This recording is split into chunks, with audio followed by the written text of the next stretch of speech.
नमस्कार दोस्तों, मैं नथुनी सिंह चैनल में आपका स्वागत है।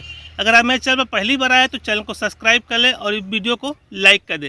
चलिए हम आज की कहानी को स्टार्ट करते हैं। किसी ने क्या खूब कहा है कि फूल कभी दोबारा नहीं खिलते, फूल कभी दोबारा नहीं खिलते, जन्म कभी दोबारा नहीं मिलते, हज़ारों बार मिल जाते हैं दोस्त, हज़ारों बार मिल जाते हैं दोस्त, मगर जन्म देने वाले माँ बाप नहीं मिलते। तो चलिए हम कहानी को स्टार्ट करते हैं। एक छोटे से गांव में कौशल्या अपने पुत्र विजय के साथ रहती थी।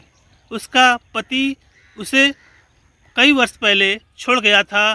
तब विजय मात्र 1 महीने के था।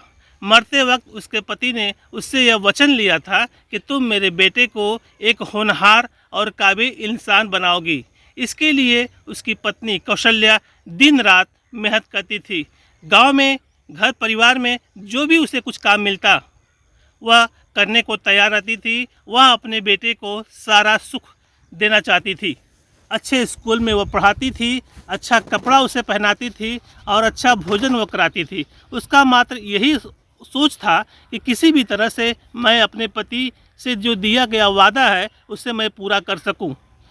विजय भी पढ़ने में बहुत अच्छा था। सभी अध्यापकों का वह दुलारा था। हर क्लास में वह फर्स्ट आता था।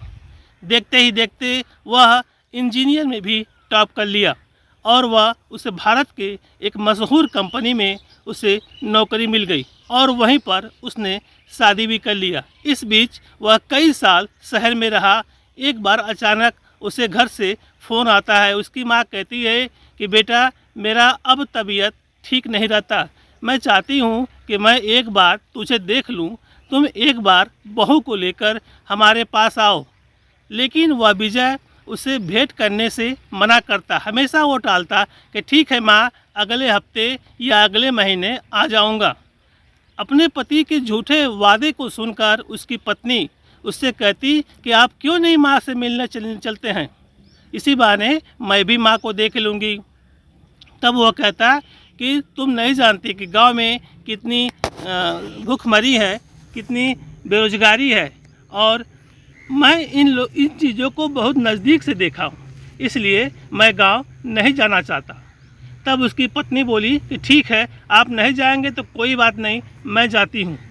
अपने पति की इस बात को सुनकर वह विवश हो गया और अगले दिन गांव को चल पड़ा।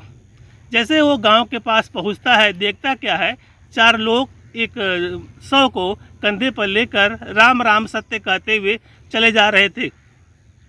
वह गाड़ी में बैठे बैठे दोनों लोग उनको प्रणाम किया और विजय अपने घर के सामने गाड़ी से उतरा और अंदर जब गाड़ी से उतरा तो देखा कि जो उसका घर कभी कच्चे का था अब वो पक्के का था, जो बहुत सुंदर था।